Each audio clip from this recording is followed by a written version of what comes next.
சென்னையின் number 1 mutton biryani ருசிக்க பாண்டி பஜார் பசும்பொன் ரெஸ்டாரண்ட்டுக்கு வாங்க. இனி பாண்டி பஜாரோட புதிய அடையாளம் பசும்பொன் தான். மதுரை உணவை சென்னையிலேயே ரசிக்கலாம். Hola! Your dream vacation to Sri Lanka starts from rupees 24,999 only with GT Holidays, South India's #1 travel brand. Rayan படம் மிகப்பெரிய வெற்றி. அதுக்கு இன்னும் அடுத்தடுத்து பாராட்டுகள் குவிஞ்சிட்டே இருக்கு. மறுபடியும் செக்லாம் வாங்கியிருக்காரு தனுஷ் அவர்கள். எப்படி சார் அந்த வெற்றியை பார்க்குறீங்க? இல்லை, ராயன் வந்து எனக்கு ஒரு இயக்குனராக தனுஷ் வந்து கண்டிப்பாக ப்ரூவ் பண்ணியிருக்காரு. ஆனால் அந்த கண்டென்ட் ரீதியாக எனக்கு மாற்று கருத்து இருக்கு. இவரும் வந்து அந்த லோகேஷ் கனகராஜ் நெல்சன் வரிசையில் வரணும் அப்படிங்கிற ஒரு ஆசையில் அந்த கண்டென்ட்டை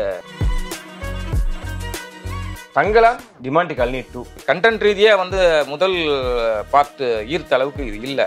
ஆனால் படம் ஹிட்டு. ஓகே, படம் ஹிட்டு.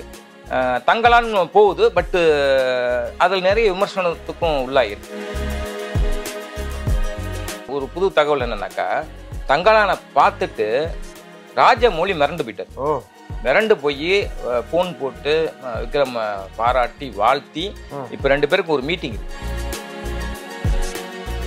ராஜமௌழிக்கு அந்த ஒரு ஐடியா இருக்கு, விக்ரம் வச்சு பண்ணணும். ஆக 2 பேரும் இணைஞ்சா ஒரு மிகச்சிறந்த நடிகன், மிகச்சிறந்த இயக்குனர். 2 பேரும் இணைந்தால்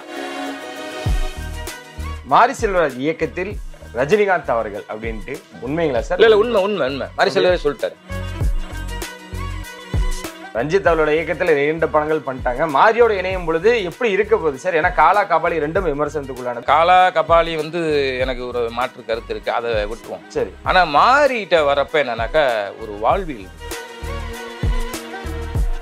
இந்த ஜாதியத்தை நீங்க மறுபடியும் அதை நீங்க மீண்டும் மீண்டும் சொல்லாம கண்டென்ட்டை மட்டும் நீங்க அதை கவனம் செலுத்தி இது பண்ணாக்கா கண்டிப்பா ரஜினிகாந்தும் மாரி செல்வராஜும் நேர அந்த படம் மிகப்பெரிய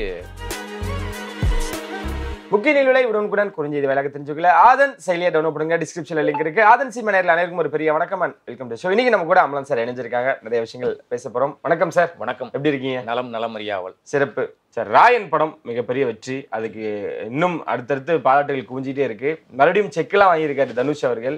எப்படி சார் அந்த வெற்றியை பார்க்குறீங்க? இல்லை, ராயன் வந்து எனக்கு ஒரு இயக்குனராக தனுஷ் வந்து கண்டிப்பாக ப்ரூவ் பண்ணியிருக்காரு. ஆனால் அந்த கண்டென்ட் ரீதியாக எனக்கு மாற்று கருத்து இருக்கு. அது ஏன்னா ஒரு வயலன்ஸ் இது படம் ஓடி இருக்கு, வசூலை ஈட்டு இருக்கு அப்படின்னால இவரும் வந்து அந்த லோகேஷ் கனகராஜ் நெல்சன் வரிசையில் வரணும் அப்படிங்கிற ஒரு ஆசையில் அந்த கண்டென்ட்டை கையில் எடுத்திருக்காரு. இவரே தான் பவர் பாண்டின்னு ஒன்று கொடுத்தாரு. அதுக்கு அந்த பிளே எப்படி இருந்தது?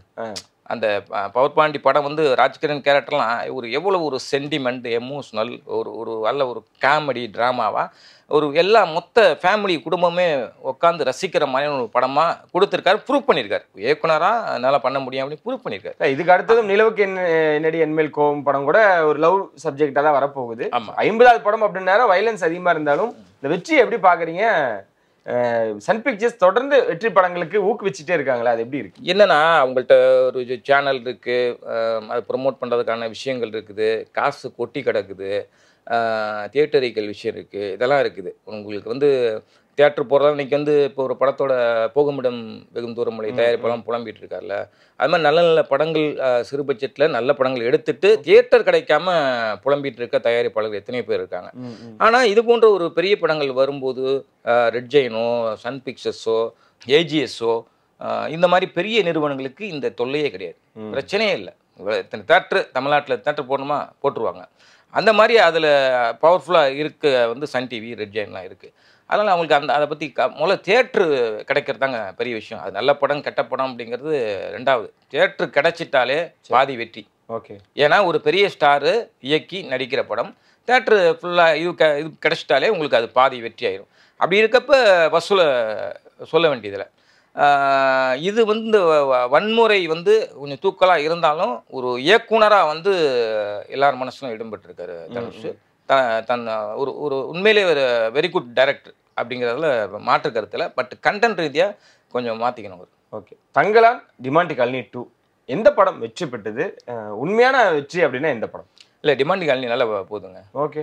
டிமாண்ட் காலனி நல்லா போகுது. பட் எனக்கு அந்த முதல் படம் டிமாண்ட் காலனி ஒன்று பிடித்த அளவுக்கு அந்த அளவுக்கு இல்லை. அப்படின்னாலும் இந்த படம் தான் என்னன்னா அது ஒரு சின்ன அறைக்குள்ள நடக்கிற அது கேமரா வச்சுக்கிட்டு நடிக்கிறதும் கஷ்டம், எடுக்கிறதும் கஷ்டம். அதை வச்சுக்கிட்டு மிரட்டி எடுத்துருப்பாங்க, குளிக்க எடுத்துருப்பாங்க, ஒரு புதுசாக இருக்கும். இதில் பார்த்தீங்கன்னா காசு அதிகமாக இருக்குது அப்படிங்கிறனால ஒரு பெரிய ஒரு ரெஸ்டாரண்ட்டு அப்படியே இடம் பெருசாகுது, எல்லாமே பெருசாகுது, பட்ஜெட் பெருசாகுது, ஆர்டிஸ்ட் நிறையா இருக்காங்க. அதனால் எனக்கு கண்டென்ட் ரீதியாக வந்து முதல் பார்ட்டு ஈர்த்த அளவுக்கு இது இல்லை. ஆனால் படம் ஹிட்டு. ஓகே. படம் ஹிட்டு. தங்கலான்னு போகுது. பட்டு அதில் நிறைய விமர்சனத்துக்கும் உள்ளாயிருக்கு. என்னடா சொல்கிறாங்க அப்படின்னு ஒரு புரியாத ஒரு தன்மையும் இருக்குது. ஆனால் தங்கலான் போன்ற படங்கள்லாம் வரவேற்கணும் நம்ம. அதில் வந்து அதுவும் குறிப்பாக வந்து விக்ரம் தான் அந்த படத்தை தூக்கி சுமக்கிறார். அது வந்து சாதாரண விஷயம் இல்லைங்க, எல்லா நடிகர்களும் பண்ணிட முடியாது. இவ்வளோ தூரம் வந்த வசூல் காரணமும் கூட விக்ரம் தான். கண்டிப்பாக. அது இப்போ ஒரு புது தகவல் என்னன்னாக்கா, தங்கலானை பார்த்துட்டு ராஜமௌழி மிரண்டு போயிட்டார். மிரண்டு போய் ஃபோன் போட்டு விக்ரம் பாராட்டி வாழ்த்தி இப்போ 2 பேருக்கும் ஒரு மீட்டிங் இருக்கு. மீட் பண்ணி அடுத்த படம் அவரோட செய்கிறதுக்கான ஒரு வாய்ப்பு இருக்குது. அந்த அது தனியாக விக்ரம் சொலோ வச்சு ஒரு படமா, அல்லது இப்போ அவர் வந்து இப்போ மகேஷ் பாபு வச்சு ஒரு படம் பண்ணிட்டு இருக்காரு ராஜமௌழி.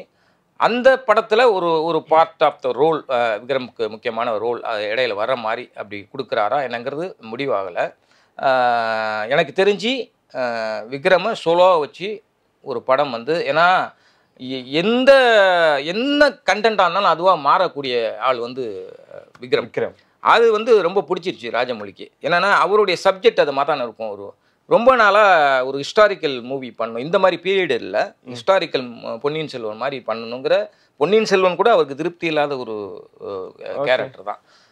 அதை விட பெருசாக தனியாக நின்று மற்ற இது ஜெயம் ரவி இந்த மாதிரி ஆட்கள் சப்போர்ட்டிங் ஆர்டிஸ்ட் அது மாதிரி இல்லாமல் தனியாக ஒரு ஹிஸ்டாரிக்கல் ஃபிலிம் பண்ணணுன்னு இருக்குது. அந்த ராஜமௌழிக்கு அந்த ஒரு ஐடியா இருக்குது, விக்ரம் வச்சு பண்ணணும். ஆக 2 பேரும் இணைஞ்சா ஒரு மிகச்சிறந்த நடிகன், மிகச்சிறந்த இயக்குனர், 2 பேரும் இணைந்தால் அந்த படம் அவுட்புட் எப்படி வரும்னு பார்த்துங்க. ஓகே. மாரி செல்வராஜ் இயக்கத்தில் ரஜினிகாந்த் அவர்கள் அப்படின்ட்டு உண்மைங்களா சார்? இல்லை உண்மை மாரி செல்வராஜ் சொல்லிட்டாரு. ஓகே. உண்மை. அது அவர் வந்து அந்த தொடர்ந்து மாரி செல்வராஜோட படத்தை பார்த்துருக்காரு. கர்ணன், மாமன்னன், இந்த படம்லாம் பார்த்து ஃபர்ஸ்ட் ஃபிலிமுக்கு வாழ்த்திருக்காரு. ஆமாம். ஓகே. நம்ம ரஜினி பற்றி 1008 விமர்சனம் இருந்தாலும் ரஜினி கூர்ந்து கவனிச்சிங்கன்னா இந்த அடித்தட்டு மக்கள் அந்த வாழ்வியல் பற்றி படம் வரும்போது அந்த இயக்குனரை கூப்பிட்டு பாராட்டுறார் ரொம்பவே. அப்படிதான் ரஞ்சித் படம் பண்ணார் ரஜினி வச்சு. அதனால வந்து ரொம்ப பிடிச்சிச்சு. மாரி செல்வராஜோட ஒரு படம் பண்ண போறாரு. கண்டிப்பாக கன்ஃபார்ம் தான், கிட்டத்தட்ட கன்ஃபார்ம் தான். மாரி செல்வராஜ் பூடகமாக சொல்லியிருக்காரு. இல்லை, ரஞ்சித் அவரோட இயக்கத்தில் 2 படங்கள் பண்ணிட்டாங்க. மாரியோட இணையும் பொழுது எப்படி இருக்க போகுது சார்? ஏன்னா காலா கபாலி 2ம் விமர்சனத்துக்குள்ளானது, அதெல்லாம் அவர் பார்ப்பார் இல்லை? இல்லை காலா கபாலி வந்து எனக்கு ஒரு மாற்று கருத்து இருக்குது, அதை விட்டுருவோம். சரி. ஆனால் மாறிட்ட வரப்ப என்னன்னாக்கா ஒரு வாழ்வியல் இருக்கு. தான் பார்த்த, தான் வாழ்ந்த கதையை, நான் சந்தித்த மனிதர்கள் பற்றிய ஒரு அவுட்புட்டை வந்து இந்த கண்டென்ட்டில் கொடுக்குறாரு மாரி செல்வராஜ். மாரி செல்வராஜ் வந்து நல்லா படிக்கக்கூடியவர், ரஞ்சித்தும் படிக்கக்கூடியவர். மாரி செல்வராஜ் ரொம்ப தீவிரமான வாசிப்பாளர். இந்த வாசிப்பு அனுபவமும் வாசிப்பாளர்கள் இலக்கிய வாசனை உள்ள எந்த படைப்பாளனும் வந்து மிகச்சிறந்த படைப்புகளை கொடுப்பான். என்ன ஒன்று, இந்த ஜாதியத்தை தூக்கி பிடிக்கிற மாதிரி மீண்டும் மீண்டும் அதை வந்து இது பண்ணுற மாதிரியான விஷயத்தை வந்து திணிக்கிறாங்க. இப்போ தங்கலான்லேயும் அந்த விஷயத்தை, அந்த தவறை வந்து பண்ணியிருக்காரு. அது அவசியமற்றது. அது இல்லாமல் ஒரு நம்ம தமிழர் மாதிரி ஒரு யதார்த்தமா இருந்ததுன்னா மக்கள் அது, ஏன்னா அது மிகப்பெரிய வரலாறுங்க. நம்ம தமிழர்கள் வந்து தமிழர்கள் தான் அதுக்கு காரணம், முன்னோடி. அதில் ஒரு வாழ்க்கை வழி இப்படிலாம் இருந்தது பிரிட்டிஷ்கார காலத்தில். அதை மட்டுமே ஒரு படமாக பண்ணி அவங்களுடைய மக்களுடைய வழி உணர்ச்சி இதெல்லாம் வந்து அதை மட்டுமே கண்டென்ட்டாக பண்ணியிருந்தா அந்த படம் மிகப்பெரிய லெவலில் வந்திருக்கும். அதை விட்டுட்டு எங்கெங்கேயோ ஒரு போகிறாரு, குறியீடாக சொல்கிறன்னு நினச்சிக்கிட்டு சொல்லி சறுக்கியிருக்கார் ரஞ்சித். மாறிக்கிட்ட இப்போ வாழை சமீபத்தில் பார்த்தேன், என்னை வந்து ரொம்ப பாதிச்சுது, உலுக்கியிருக்கு. அவருடைய சொந்த கதை தான்.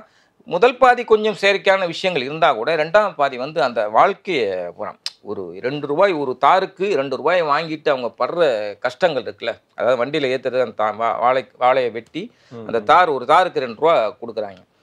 அதில் உள்ள விஷயம் அது உண்மையாக நடந்தது நிகழ்வு.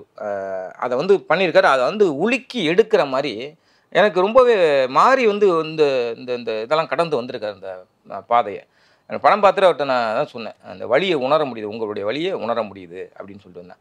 அந்த மாதிரி உணர்வுகளின் குவியலாக வந்து மாரி செல்வராஜோடைய கண்டென்ட் இருக்கும். இந்த ஜாதியத்தை நீங்கள் மறுபடியும் அதை நீங்கள் மீண்டும் மீண்டும் சொல்லாமல் கண்டென்ட்டை மட்டும் நீங்கள் அதை கவனம் செலுத்தி இது பண்ணாக்கா கண்டிப்பாக ரஜினிகாந்தும் மாரி செல்வராஜும் இணையிற அந்த படம் ஒரு மிகப்பெரிய ஒரு படமாக அமையும். ஓகே சார், ரொம்ப நன்றி சார். நிறைய விஷயங்கள் ஷேர் பண்ணிட்டீங்க. நிகழ்ச்சியில் உங்களை சேர்ந்த மாதிரி உங்களை தேடி போகிறேன். நன்றி.